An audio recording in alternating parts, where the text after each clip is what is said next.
Hablar sobre el dinero es uno de los temas más sensibles, ya que la mayoría de los seres humanos dedica entre 14 a 18 horas entre buscar o pensar en dinero. Algunos incluso están dispuestos a vender sus principios y valores por causa de dinero. Otros negocian la fe. ¿Cómo el dinero se ha convertido en un dios para la humanidad?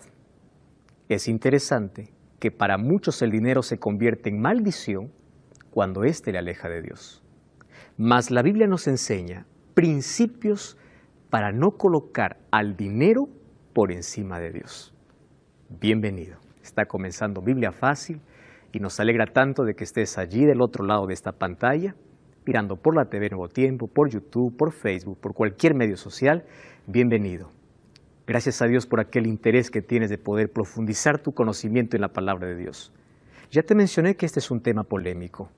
Entonces, quiero que tomes tu Biblia porque hoy vamos a hablar sobre el valor de dinero, la administración del dinero. Como es un tema sensible, quiero que tú, desde allí, puedas anotar algunos textos bíblicos que vamos a mencionar aquí. ¿Estás preparado? Antes te mando un grande abrazo para ti y nuestro cariño. Aquellos grupos que se reúnen a estudiar la Biblia, aquella persona que está sola mirando la TV o una red social, aquella familia que está reunida con Biblia en mano. Yo estoy aquí reunido junto a mis amigos con quienes compartimos esta temporada número 14. Y estamos listos para poder hablar sobre este espectacular tema. Dinero. ¿Preparados? Vamos a orar entonces.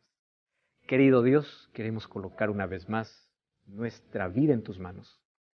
Pedimos que tu Santo Espíritu pueda iluminar nuestra mente. Queremos comprender este tema, que pueda quedar tan claro cuál es el valor que hoy tiene el dinero, pero que no puede jamás estar por encima de Dios. Nunca permitas que en nuestro corazón el dinero sea nuestro mayor Dios. Queremos que tú seas el primero, el último y lo mejor que tengamos en la vida. Abre nuestros ojos para comprender esta verdad, en el nombre de Jesús. Amén. Oh, queridos, dinero. Un billete representa sacrificio, representa dolor, representa trabajo. Mas también hay otros que pueden ganar este billete de forma ilícita. La riqueza no es sinónimo de bendición espiritual. Hay algunos que confunden, incluso entre los judíos se pensaba que quien más rico era porque tenía mayor respaldo de Dios. No siempre es así. Dios a quien quiere da riqueza.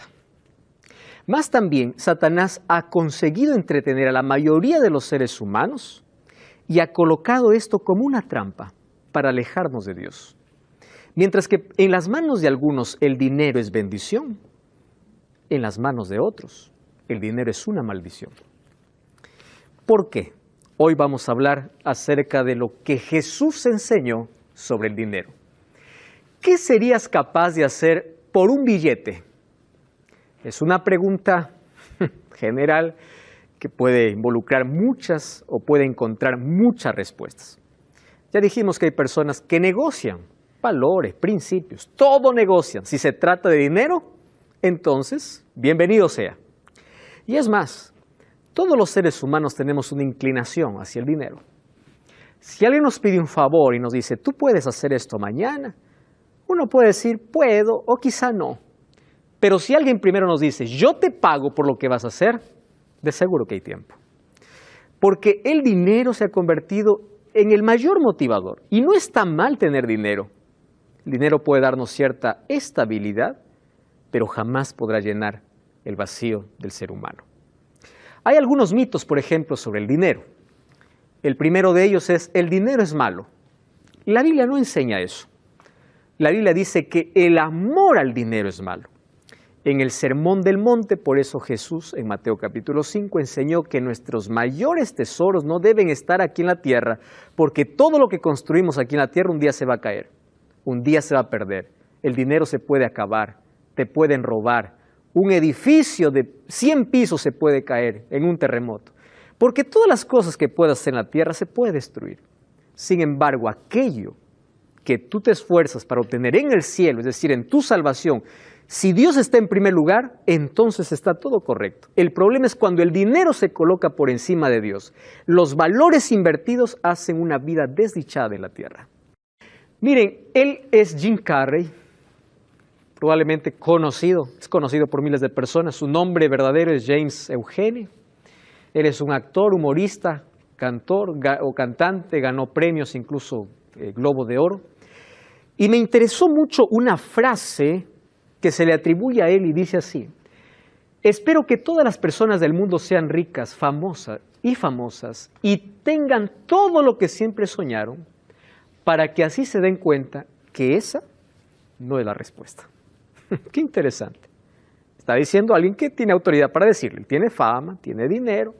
Y él dice, quisiera que todos puedan tener eso para que vea la gente de que realmente eso no puede llenar el corazón, no puede llenar el vacío, eso no puede darte felicidad. Te puede dar el mejor colchón, pero no te puede dar sueño. Te puede dar la mejor casa, pero jamás te podrá dar un hogar. Podrá comprar todo menos amor. Entonces, el dinero no puede comprar todo, no puede tampoco darnos todo. Ahora, en la vida pasamos o enriqueciéndonos o enriqueciendo a otros. Es así, ¿verdad? O acumulando para ti o trabajando para que otro acumule. Por eso se ha convertido en el mayor Dios que la humanidad tiene. El mayor Dios se llama dinero. Se dice que entre 14 a 18 horas se busca el dinero. Ahora es interesante. Cuando nosotros decimos el dinero no es mi Dios, tenemos que hacernos una pregunta. ¿Cuánto estás dispuesto a dar? Probablemente sea el mayor termómetro para ver cuánto apego tenemos al dinero. Yo siempre menciono y digo a las personas lo siguiente: ¿qué sucedería si en todas las iglesias se colocara un letrero? Aquí se paga por asistir. ¿Cuántas personas llenarían una iglesia? Pero ahora también va mi interrogante para los cristianos. Si tú eres cristiano, ¿qué sucedería si en tu iglesia dijera, aquí se paga por ser puntual? ¿Qué horas llegarías a tu iglesia? ¿Te das cuenta que a veces el dinero o el apego al dinero hace que pueda resaltar de nuestra vida con nuestras acciones? Y es de esa manera como descubrimos que realmente es un Dios. Ahora fíjense, la Biblia presenta educación financiera. Ese es un término que últimamente está de moda, y no de moda, deberíamos todos practicar. La educación financiera comienza en casa. Nadie nos enseña cómo administrar dinero, lamentablemente. A veces los padres tienen cierta responsabilidad cuando dice, si tú no tienes en la escuela, fía que yo pago después, ¿verdad? Y el niño crece pensando que lo que tú no puedes obtener con dinero, lo puedes obtener fiando o lo puedes obtener de otra manera. Educación financiera se debe enseñar desde nuestro hogar. Sin embargo, la Biblia también es un libro de finanzas. Como la Biblia presenta cómo el ser humano es feliz, la Biblia presenta incluso cómo tener equilibrio en nuestras finanzas. Ustedes saben que la Biblia presenta muchos consejos. Yo tengo un mensaje que habla sobre 7 propuestas bíblicas en relación al dinero. Voy a decir solamente 4. Por ejemplo, la Biblia en Proverbios 13:7 dice, vive de acuerdo a tu realidad. De acuerdo a tu realidad. Hay gente que se viste más de lo que aquello que gana. Tiene un celular que cuesta 2 veces más su sueldo. No vive su realidad. Vive nuestra realidad. Número 2, apártate de las deudas. Es un consejo bíblico. Proverbios 20:21, 22:7 dice, aléjate porque te haces esclavo de aquel a quien debes. La Biblia nos enseña, por ejemplo, a manejar nuestro dinero con presupuesto. Los hogares que tienen un presupuesto familiar tienen menos posibilidad de tener una crisis, porque en el presupuesto hay un rubro que dice ahorro para alguna crisis. La Biblia nos enseña a ahorrar. Incluso dice, mira la hormiga, ¿no? Cómo ella almacena en tiempo de abundancia porque sabe que en algún momento va a tener crisis. La Biblia nos enseña, por ejemplo, a través de la experiencia de José, que en los 7 años de abundancia no se despilfarra el dinero. Si estás pasando por un momento muy bueno financiero, no acabes tu dinero. No seas un consumista que empieza a adquirir todo lo que tiene o lo que quiere porque tiene dinero. Espera, empieza a usar el dinero de una manera de una manera sabia. Empieza a ahorrar para una emergencia, para alguna crisis que puede venir de manera inesperada. José me enseña en el libro de Génesis que los 7 años de abundancia son necesarios para ahorrar para los 7 años de escasez. Esto no tiene nada que ver con desconfianza en Dios. Esto tiene que ver incluso con confianza en Dios. ¿Por qué razón? Porque es Dios quien da sabiduría para saber administrar. Y nosotros sabemos que vivimos en tiempos donde no hay estabilidad. Hoy puedes tener algo y mañana puedes tener nada. Hoy puedes tener mejor trabajo, mañana puedes ser despedido. Tenemos que hacer uso sabio. Y esto es educación financiera. Alguien resumió el dinero en 3 palabras. El dinero es para gastar, para ahorrar y para dar. Cuando existen esas 3 cosas, yo creo que hay un equilibrio. Cuando hablo de gasto, estoy hablando de las necesidades básicas. Lo segundo es el ahorro. Y lo tercero es cuánto estamos dispuestos a dar. Muy bien.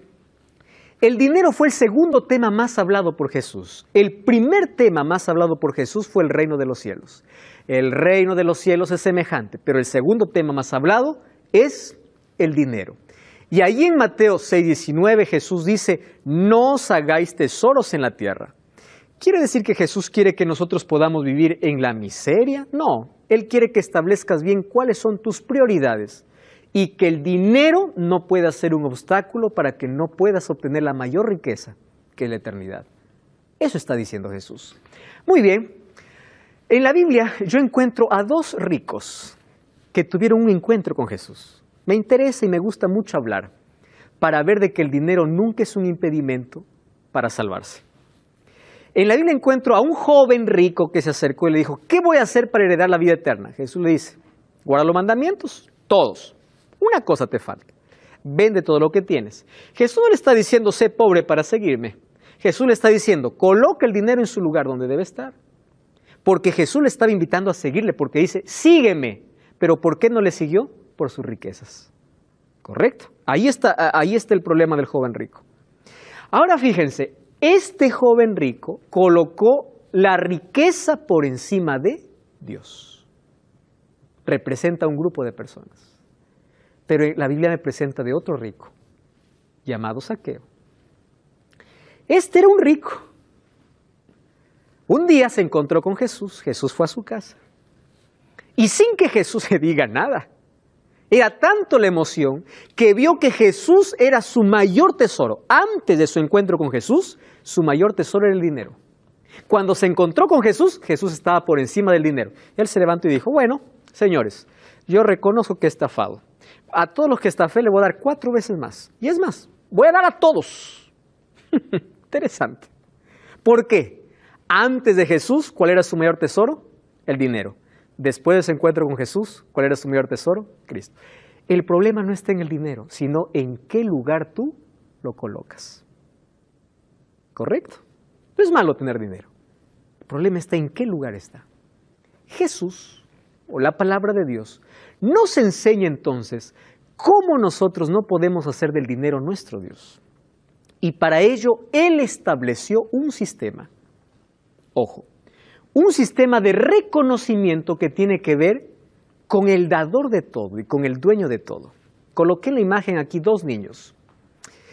Los niños, cuando tienen algún juguete, creen que es de ellos y solamente de ellos. Y nosotros estamos acostumbrados a crecer con ese pensamiento. Yo lo obtuve, lo logré porque yo me esforcé, yo sudé, etc. Y esto es mío.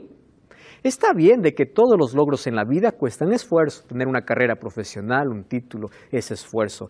Comprar una tierra es esfuerzo. Tener una casa es esfuerzo. Eso es verdad. Sin embargo, nada de lo que puedas obtener realmente es tuyo. Porque si vamos al libro de Salmos 24:1, miren lo que dice. De Jehová es la tierra y su plenitud. Salmos capítulo 24, versículo 1. De Jehová es la tierra y su plenitud, el mundo y los que en él habitan. La tierra donde estamos no es nuestra. Cuando vamos a Ageo capítulo 2, versículo 8, el profeta Ageo dice así, mía es la plata, mío es el oro. Dice Jehová de los ejércitos, Él es el dueño de todo. Cuando vamos a Colosenses, Colosenses, el Nuevo Testamento, capítulo 1, versículo 16, es interesante este texto. Colosenses 1:16 dice, por Él fueron creadas todas las cosas, las que están en los cielos, las que están en la tierra, visibles e invisibles, tronos, dominios, principados, potestades. Fue creado por medio de Él y para Él. En otras palabras, ¿qué es nuestro? Absolutamente nada. Y el texto más lindo para entrar a este tema es Deuteronomio capítulo 8, versículo 17. Vamos al Antiguo Testamento, Deuteronomio capítulo 8, versículo 17 y versículo 18. Es el quinto libro que escribió Moisés, Deuteronomio capítulo 8, versículo 17. Muy bien, dice así el versículo 17 y 18. No digas en tu corazón, mi poder y la fuerza de mi mano me ha traído esta riqueza. Acuérdate que Jehová tu Dios es quien te da poder para adquirir las riquezas. ¿Correcto? Está claro aquí el asunto. Dios es el dueño y el esfuerzo que pongas a algo que es muy valorable también es de Dios. Te da la salud, Él te da la fuerza, Él te da la inteligencia, Él te da todo. En otras palabras, nada es nuestro. ¿Estamos de acuerdo hasta allí? Nada. Finalmente, todo lo que necesitamos en la vida, leí alguna vez un texto que decía, son solo 2 metros de tierra. Eso es todo lo que necesitamos, 2 metros cuadrados. Porque nada de lo que podamos tener en la vida llevamos y nada de lo que podamos hoy tener realmente es nuestro. Si no es nuestro, quiere decir que, uno, el dueño es Dios y las cosas que nosotros tenemos son ajenas. ¿Cómo se llama aquel que tiene las cosas del dueño? Se llama administrador. ¿Correcto? Administrador. El administrador confía sus bienes en algunas personas. ¿Es así o no? Pero el que administra no es el dueño es otro. El administrador, por ser administrador, siempre tiene que rendir cuentas ¿a quién? Al dueño. Entonces, la Biblia no nos pide una rendición de cuentas, porque todo es de Dios. Y Dios no está interesado en nuestro dinero, ¿correcto? Porque Él es el dueño de todo. Sin embargo, Él estableció un sistema en la Biblia que nos ayuda a colocar a Dios por encima del dinero. Y ese sistema se llama décima parte o diezmo. Y cuando hablo de diezmo, yo estoy seguro que hay miles de personas que tienen un concepto claro sobre el diezmo. El diezmo es para el pastor. El diezmo es para el carro del pastor, es para la casa del pastor. El dinero es para... Para un momento. ¿Está bien? Hoy vamos a comprender cómo es verdad que muchos negocian la fe. Es verdad, pero por otro lado, el diezmo no es un capricho humano, es bíblico. ¿Cómo se debe administrar? Eso vamos a aprender ahora. Entonces, dejemos que la Biblia nos pueda mostrar el concepto claro y después tú puedes sacar tus propias conclusiones. ¿Estamos de acuerdo? Entonces acompáñame. El sistema del diezmo significa décima parte del 100. Por eso se llama diezmo. Recuerden que el diezmo es establecido como una parte, es establecido bíblicamente, como una parte para todos igual. Para aquel que tiene más y menos, más o menos es 10. No es que aquel que tiene menos es 5, no, es 10. ¿Por qué 10? De ahí viene la palabra diezmo. Hoy vamos a encontrar algo interesante. Cuando hablamos de diezmo tiene que ver con honestidad, madurez, reconocimiento y adoración. 4 palabras involucran la palabra diezmo. Primero, honestidad, madurez, reconocimiento y adoración. Y ahí viene la pregunta, ¿el diezmo es un invento humano o es bíblico? Y vamos a la Biblia, que la Biblia pueda responder. La primera respuesta lo da Jesús. Algunos dicen que el diezmo solamente se encuentra en el Antiguo Testamento. Sin embargo, Jesús habló sobre el diezmo en el Nuevo Testamento. ¿Correcto? Vamos a Mateo capítulo 23, versículo 23. Mateo 23, 23. ¿Correcto? Wilfrido, ¿puedes leer, por favor? Ay de vosotros, escribas y fariseos, hipócritas, ¿por qué diezmáis la menta y el eneldo y el comino, y dejáis lo más importante de la ley, la justicia, la misericordia y la fe. Esto era necesario hacer sin dejar de hacer aquello. Gracias, Wilfrido. Miren lo que dice, ay de vosotros escribas y fariseos hipócritas. ¿Qué cosas hacían ellos? Diezmaban de lo mínimo, de la menta. Conocen la menta, ¿verdad? La plantita. Sirve incluso para tomar allí algún tipo de mate de menta. Ahora fíjense aquí. Ustedes se preocupan en eso, pero se olvidaron, dice, de la ley. ¿Y qué cosa era lo más importante de la ley? La justicia y la misericordia. ¡Wow! ¡Qué interesante! Dios quiere equilibrio. ¿Qué es equilibrio? Cuando tú puedas estar bien en todos los aspectos. Si tú eres un buen diezmador, pero eres un manipulador y maltratador, estás mal. ¿Correcto? Y Jesús aquí dice, esto era necesario hacer sin dejar de hacer aquello. Jesús está aprobando la devolución entonces, por supuesto. Pero ¿qué cosa está condenando? Que ellos eran extremistas en un punto y en otro no. Es como aquellos que son vegetarianos y condenan al que no lo es. Extremistas solamente en la carne, pero toman gaseosa, no hacen ejercicio, comen queques, no toman agua. No, el asunto es un equilibrio completo. Porque salud no es un aspecto. También esto no tiene que ver con un aspecto, tiene que ver con el todo de la persona. ¿Correcto? Entonces, es necesario que hagas esto sin dejar de hacer aquello. Voy a hacer un paréntesis aquí, no estoy haciendo apología a la carne, por si acaso, porque alguien puede cortar mi video y puede estar sacando cualquier otra cosa. Tranquilo, no estoy haciendo apología, estoy hablando de un equilibrio. ¿Correcto? Ahora, fíjense cuán importante es lo que Jesús está mencionando. Entonces, diezmo es la 10ª parte ¿de qué? De las ganancias. Hace algunos días una persona me escribió diciendo, pastor, en mi iglesia me están pidiendo diezmo por adelantado. ¿Usted cree que yo puedo diezmar así? Yo dije, ¿quién te está pidiendo diezmo por adelantado? El pastor dice, bueno, ustedes hoy coloquen el diezmo de cuánto quieren ganar. Entonces yo quiero ganar bien, voy a colocar más dinero. Eso es colocar diezmo por adelantado. Le digo, espera un momento, ¿de dónde sacó ese concepto bíblico? O ese concepto que no es bíblico. El diezmo no es de aquello que vas a recibir. El diezmo es el reconocimiento de la bendición que ya recibiste. ¿Por qué reconocimiento? Porque si de Dios viene todo, la 10ª parte es mi gratitud o mi devolución a Dios diciendo, todo lo que tuve es por ti, tú me diste. Es decir, no existe diezmo adelantado. El diezmo es una expresión de fe, de madurez, y es una devolución a Dios. Tampoco es una donación. No es donación, es devolución. Ahora les voy a explicar por qué es donación. Entonces, la devolución de diezmos y ofrendas coloca a Dios y al hombre en sus debidas posiciones. Creador y criatura, dador y receptor, Dios y mayordomo.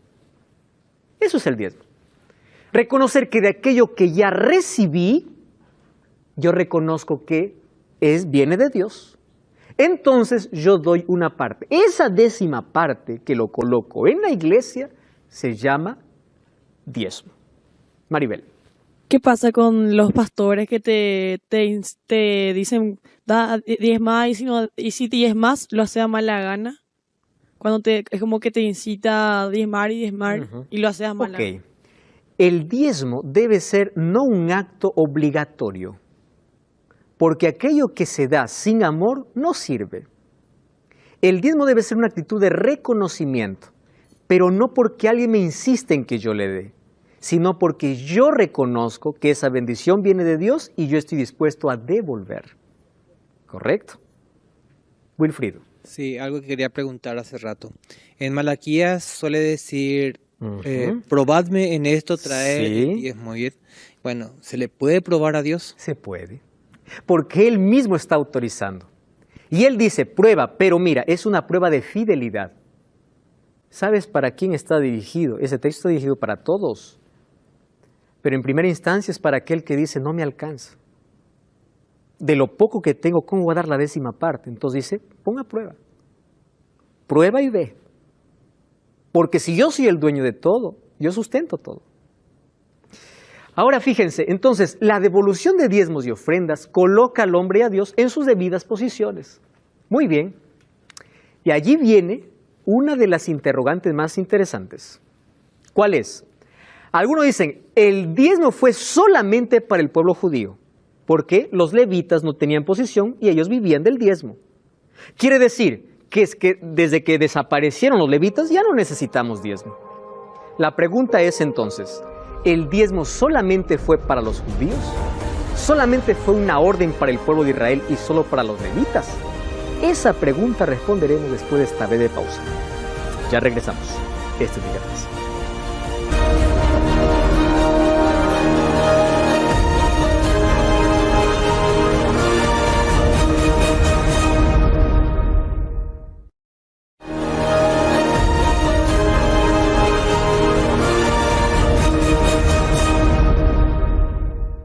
Estamos de regreso, esta es Biblia Fácil. Ya sabes que todo el contenido de esta temporada está disponible y totalmente gratis. Eso es lo bueno. Gratis para ti. Solicítalo ahora mismo, este curso bíblico, Enseñanzas de Jesús, a nuestro número de WhatsApp, más 5512 98 100 14 60. Toma tu teléfono en este instante, solicita el curso, te haremos llegar. Es un curso totalmente gratis y está disponible para todos. Si estás en Sudamérica, formato físico, fuera de Sudamérica, formato digital. Es un curso a todo color que te hará comprender a profundidad los temas que estamos desarrollando en esta temporada. Enseñanzas de Jesús, disponible para ti. Muy bien, estamos hablando sobre el diezmo entonces. Ya dijimos, o nos quedamos con una pregunta. ¿El diezmo solamente fueron para los judíos o para los levitas? Vamos a la historia, ¿les parece? El primer registro de una persona que diezma fue antes de la existencia de los judíos, con el padre de la fe llamado Abraham. Génesis capítulo 14, versículo 20, dice así. Liz, ¿puedes leer por favor? Génesis 14, 20. Y bendito sea el Dios Altísimo, que entregó tus enemigos en tu mano, y le dio a Abraham diezmo de todo. Muy bien. Recordemos que los judíos aparecen tiempo después.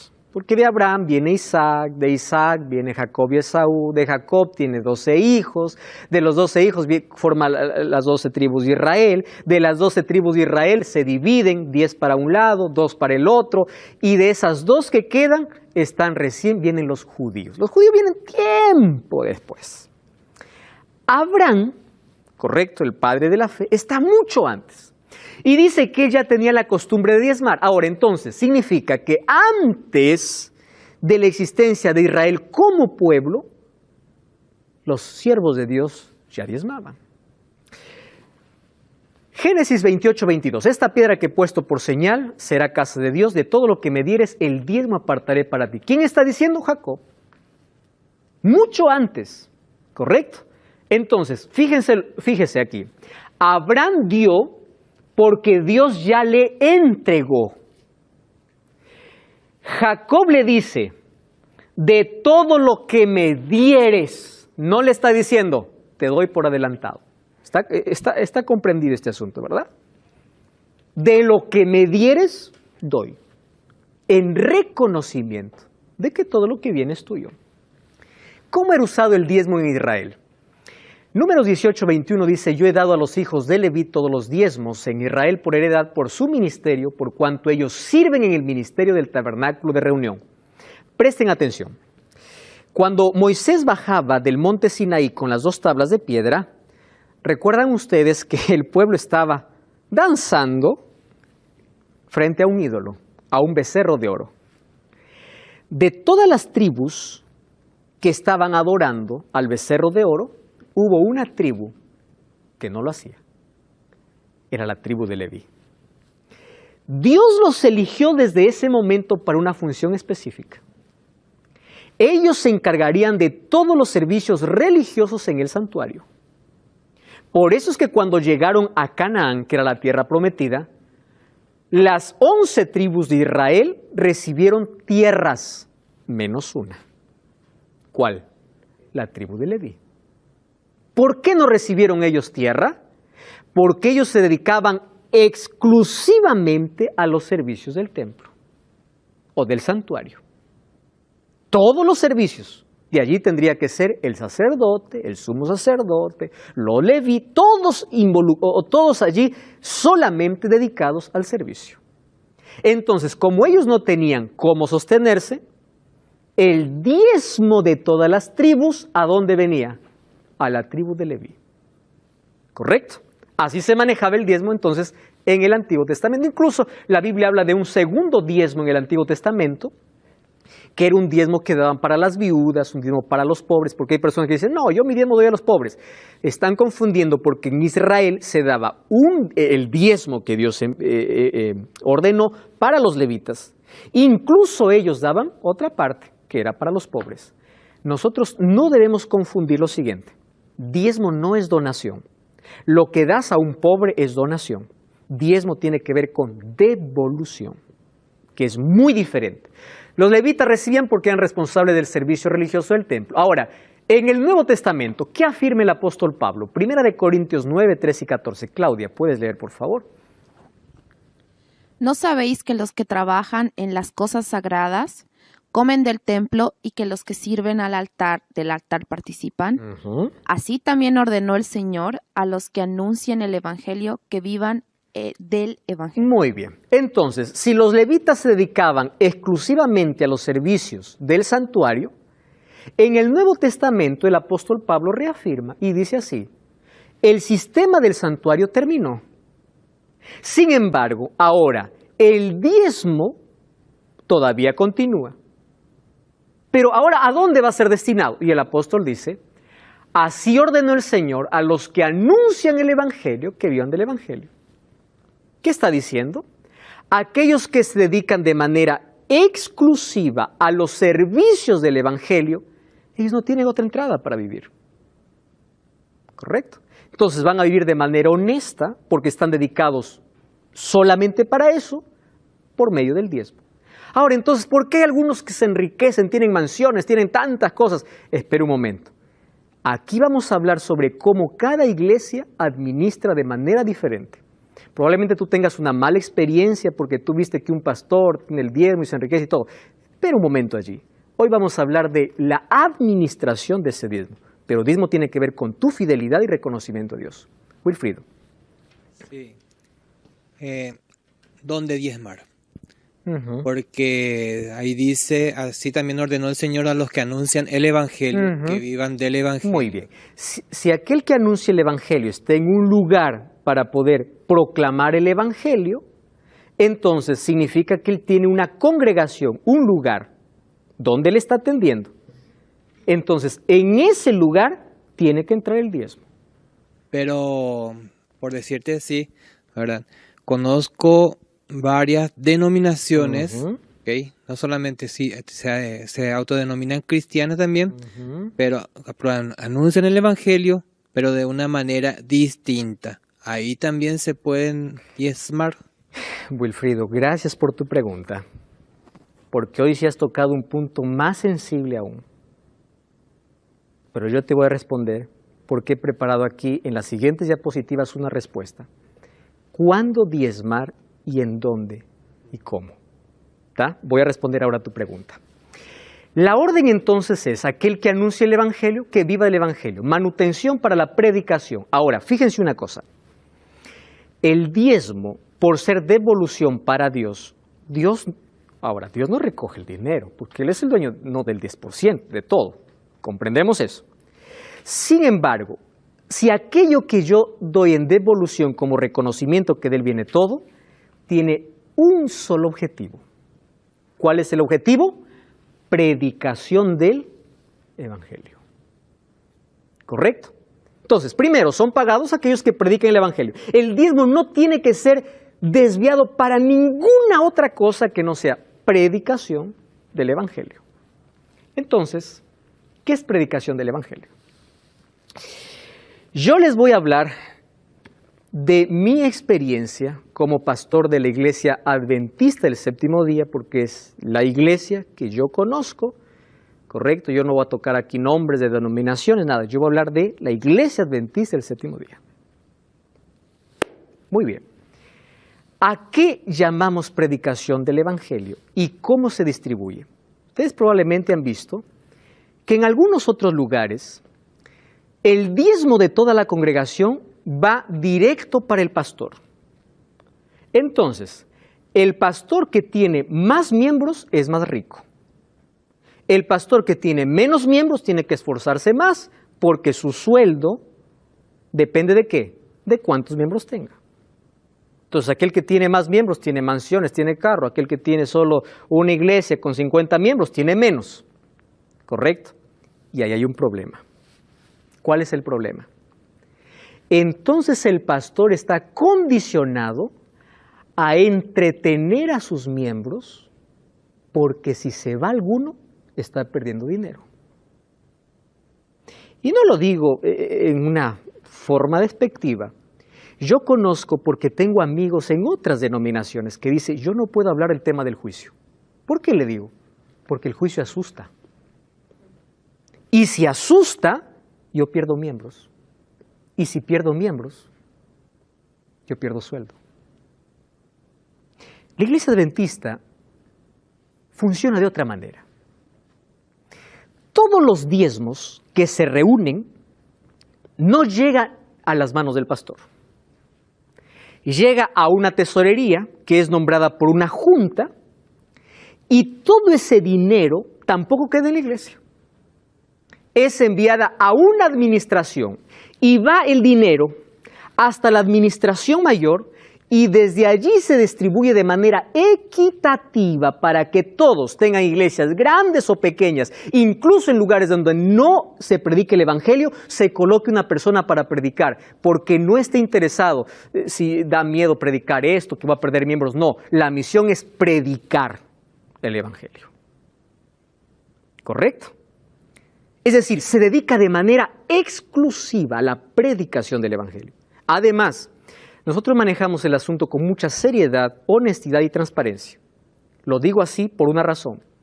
La persona que recibe o que diezma incluso recibe una nota, un recibo, y todo está, incluso todo el dinero que llega para tesorería y que llega a la administración es pasada por auditoría. ¿Comprenden eso? Para ver si el dinero realmente está cumpliendo su función. Porque si el dinero llega al pastor, la iglesia no sabe en qué se invirtió. Ahora, si todo esto pasa con transparencia y auditoría, entonces significa que aquellos desvíos de dinero tienen que ser corregidos y no tienen que existir. ¿Correcto? ¿Por qué? Nosotros comprendemos que el diezmo cumple un solo objetivo: predicación del Evangelio. Miren, cursos bíblicos que nosotros decimos es un presente, un regalo para todas las personas. Cuando nosotros vamos allí a la imprenta, decimos, a ver, imprímame 1 millón de cursos porque quiero regalar. ¿Usted me regala 1 millón? Ninguna imprenta nos regala. Les pregunto, ¿de dónde se paga todo este curso bíblico para que llegue a las personas? Porque esto también predica el Evangelio. Parte de esto sale de los diezmos. Y otra parte de los ángeles de esperanza, que son personas que donan para que también podamos avanzar. Detrás de este programa hay una inversión. Nuevo Tiempo es parte de la Iglesia Adventista del Séptimo Día. Programas espirituales. Aquí tenemos camarógrafos, un equipo de producción, tenemos tanta gente trabajando detrás. ¿Cómo son sostenidas todas esas personas? ¿De dónde viene parte? No todo. ¿Parte de dónde viene? Del diezmo. Ahora comprenden que nosotros manejamos el sistema financiero o el sistema de diezmos de otra manera. Probablemente alguien tenga un concepto de diezmo equivocado, que es para enriquecer al pastor, porque tú tuviste una mala experiencia. Entiendo. Probablemente estás pensando solamente en una situación, pero no quiero que involucres a todos, que todos administran de la misma manera. Aquí existe una administración totalmente diferente. Tenemos de manera clara cuál es la misión y usamos con seriedad el asunto del diezmo. Ahora, la Biblia no solamente habla de diezmos, sino también de ofrendas. Miren, Salmo 96:8, dad a Jehová la honra debida a su nombre, traed ofrendas y venid a sus atrios. Allí Wilfrido ya mencionó el texto, Malaquías 3:8, robar el hombre a Dios, vosotros me habéis robado. ¿En qué te hemos robado? En vuestros diezmos y ofrendas. Y el versículo 9 de lo que Wilfrido mencionó, probadme en esto, dice Jehová. Ahora, pastor, si el diezmo es para predicación del Evangelio, ustedes sabían que la iglesia adventista tiene pastores en todo el mundo, incluso en los lugares donde no hay iglesia. ¿Cómo se sostienen esos obreros? Por alguien que diezmó aquí, está ayudando a predicar el Evangelio ¿dónde? Donde todavía no es predicado. Porque allí está un misionero con el Espíritu Santo intentando colocar el Evangelio. Es de manera diferente cómo se administra. Ahora, ¿las ofrendas para qué son? Para los gastos locales de la iglesia. Parte de ellas son para pagar gastos de luz, seguridad, etcétera, proyectos de iglesia. Y otra parte de las ofrendas es enviada para proyectos específicos. Hacer nuevas escuelas, hacer nuevos hospitales, hacer nuevos colegios, nuevas universidades. ¿Para qué? También de esa manera se predica el Evangelio. Entonces, ahí está el uso de diezmos y de las ofrendas. Muy bien. Si el diezmo expresa nuestra devolución, las ofrendas expresan nuestra gratitud a Dios. Con el diezmo solamente tú dices, Señor, tú eres el dueño. La ofrenda es por eso que no tiene un porcentaje. Es de acuerdo a tu corazón. Por eso allí dice, encontramos en Lucas 21 incluso que una viuda dice que dio todo lo que ella tenía, ¿verdad? Pero eso lo dio como una expresión de gratitud. Amigos, y cuando yo hablo acerca de una expresión de gratitud a Dios, ahora voy a responder tu pregunta, Wilfrido, porque no olvidé tu pregunta. Hoy hay muchos pastores y muchas iglesias que se abren solo para negociar la fe. Y un asunto que es sagrado, como el diezmo y las ofrendas, es desvirtuado. E incluso muchos toman la Biblia y toman un texto fuera de su contexto para que no solamente pida diezmos y ofrendas, sino pida, aparte de eso, dinero. ¿Para qué? Con una palabra, ¿quieres ser próspero? Da más. Eso se llama el Evangelio de la prosperidad. Y antes de hablar del Evangelio de la prosperidad, miren el principio colocado en 2 Corintios 9:7. Cada uno dé como propuso en su corazón, no con tristeza ni por necesidad, porque Dios ama al dador alegre. ¿Qué cosa estoy diciendo? Aquel que va a entregar algo a Dios que no sea por interés, porque Dios no es un banco. Sea una expresión de gratitud. Y ahí está la diferencia de aquel que da por amor y por gratitud y de aquel que da por interés porque quiere duplicar sus finanzas. ¿Eso cómo se llama? Teología de la prosperidad. Ellos piensan que prosperidad financiera tiene que ver mucho con lo que Dios tiene que dar, incluso con la salvación. La motivación para colocar dinero en la iglesia, entonces, no es devolver, ni es tampoco dar como gratitud. La intención al dar dinero, ¿qué cosa es? Quiero recibir más. Esa es la predicación que hoy está llevando a miles a una falsa ilusión y una falsa esperanza. ¿De dónde nació esto? Les voy a contar un poquito la historia. Hay un personaje que se llama Oral Roberts. 1918-2009 que falleció. Él es conocido como el padre del Evangelio de la Prosperidad. Él tuvo muchos otros seguidores. Uno de ellos era Kenneth Copeland. Por ejemplo, Kenneth Copeland, que era un seguidor de él, tomó Mateo 19:29 cuando Jesús le dice a Pedro, ustedes recibirán 100 veces más. Copeland o Kenneth decía así, ¿cuánto quieres tener? 1000, entonces tienes que dar más. y él decía lo siguiente, o mejor, la esposa de Kenneth decía, Mateo 19 es el mejor negocio para nosotros. Ojo cómo le expresó la esposa. ¿En qué consiste el Evangelio de la Prosperidad? En que tú, mientras más dinero des, significa que más vas a recibir de Dios. Entonces, ellos tienen un concepto. Necesitas dos cosas, fe y dinero para materializar tu fe. Ojo, dinero para donar y fe para recibir. Da más dinero. Si quieres recibir más, tienes que tener fe. Y si no recibes, entonces, ¿por qué no tienes fe? Yo conté la vez pasada una historia de un pastor que una hermana se le acercó y le dijo, pastor, mire, ore por favor, tengo una causa perdida. Allí alguien me debe un dinero y no me quiere pagar. Después de una semana vino contento y dice, gracias por sus oraciones, pastor. Me lograron pagar todo lo que me debía. El pastor dijo, sí, yo sé. Dios me reveló que todo lo que te pagaron tú tienes que darme.